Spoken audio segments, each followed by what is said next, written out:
आज ही Doubtnut app download करें। Doubtnut पर होगा अब आपके सभी मैथ्स, केमिस्ट्री, फिजिक्स और बायोलॉजी डाउट्स का सफाया। बस अपने क्वेश्चन की फोटो खींचो, उसे क्रॉप करो और तुरंत वीडियो सोल्यूशन पाओ। Download now. हेलो फ्रेंड्स, तो यहाँ पर इस वीडियो में दे रखी है हमारे लिए एक छोटी सी केस स्टडी। तो फर्स्ट ऑफ ऑल हम अपना केस पढ़ेंगे, देन आफ्टर उसके नीचे जो इंपॉर्टेंट क्वेश्चन दे रखा होगा उसको भी आइडेंटिफाई करेंगे और उसको भी डिटेल में एक्सप्लेन करेंगे हम अपने इसी वीडियो में। तो गाइस चलिए शुरू करते हैं। तो सबसे पहले हम अपना केस पढ़ लेते हैं। तो यहाँ पर हमारा केस में कहा है the sales manager assigned a target of selling 40 RO water purifier in a month to a group of 10 sales executive. यानी कि बेसिकली यहाँ पर एक सेल्स मैनेजर है जिसने बेसिकली असाइन किया है एक टारगेट अपने अंडर काम करने वाले सेल्स मैनेजर के लिए, जिनकी संख्या कितनी है 10। ठीक है, यानी कि सिंपली कह सकते हैं कि इस सेल्स मैनेजर ने 10 सेल्स एग्जीक्यूटिव के लिए एक टारगेट सेट किया है। और वो टारगेट क्या है? वो टारगेट है बेसिकली 40 RO वाटर उनको सेल करने हैं एक महीने के अंदर। ठीक है, so they mutually decided to sell 4 purifiers each. तो उन्होंने आपस में मिल करके 10 लोग थे तो उन्होंने आपस में बराबर हिस्से बांट लिए और उन्होंने डिसाइड किया कि जो प्रत्येक सेल्स एग्जीक्यूटिव है वो 4 प्यूरिफायर बेचेगा। ठीक है, एक महीने में। तो उससे उनका जो टारगेट है वो 4 × 10 करके 40 RO पर मंथ हो जाएगा। ठीक है, तो ये उनका प्लान था बेसिकली किनका? सेल्स एग्जीक्यूटिव्स का। आगे बढ़ते हैं। तो आगे कहा है however after selling 1 purifier Kshitij on this one of the sales executive met with an accident. तो यहाँ पर एक एक्सीडेंट की बात कही गई है गाइस, जो कि बेसिकली क्या है? अनसर्टेन है। ठीक है, उसमें कहा है कि एक RO वाटर प्यूरिफायर बेचने के बाद जो एक उनके साथ का सेल्स एग्जीक्यूटिव था जिसका नाम था केशितजी, उसका एक्सीडेंट हो गया। So the other sales executive did not pay any attention to the remaining target of the Kshitij and concern on their individual target. और एक्सीडेंट के बाद जो अदर सेल्स एग्जीक्यूटिव थे, यानी कि बाकी के बचे हुए 3 सेल्स एग्जीक्यूटिव, उन्होंने बेसिकली जो रिमेनिंग यानी कि बचा हुआ टारगेट था किसका? केशितजी का, जिसका एक्सीडेंट हुआ था, उसके टारगेट को कोई भी अटेंशन प्रोवाइड नहीं करी। ठीक है, और जो उनका इंडिविजुअल टारगेट था इनके 4 RO वाटर बेचने का, उन्होंने उस अपने इंडिविजुअल टारगेट पर ही फोकस किया। Okay, so at the end month में रिजल्ट ये हुआ कि at the end of the month only 37 purifiers could be sold.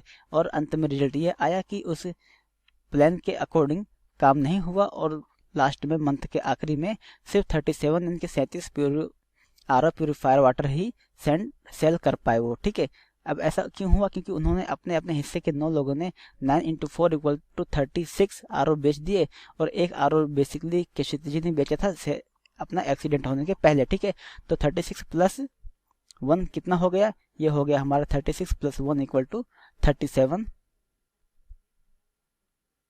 RO water. ठीक है, यानी कि अल्टीमेट जो रिजल्ट था वो था हमारा 37 RO वाटर का। तो ये तो था क्या हमारा? ये था पूरा ऑल ओवर केस। तो चलिए देखते हैं इस केस के बिहाफ पर कौन सा क्वेश्चन हमें प्रोवाइड किया गया है। सो क्वेश्चन में सिंपली कहा है identify the principle of management violated in this given case.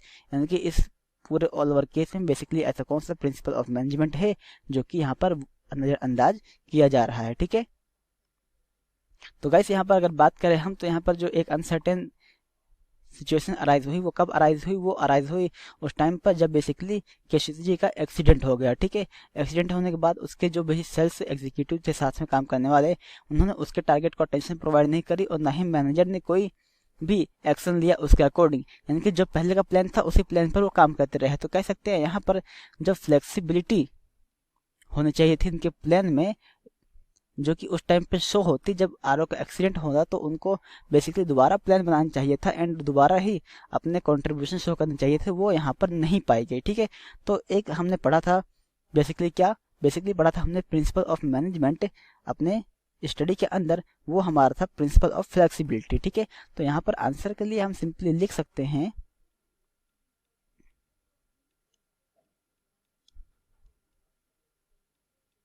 Principal of flexibility. ठीक है, तो प्रिंसिपल ऑफ फ्लेक्सिबिलिटी के लिए so we can must say that the principle of management are not rigid prescriptions which have to followed absolutely, they are flexible and can be modified by the manager when situations are demanded.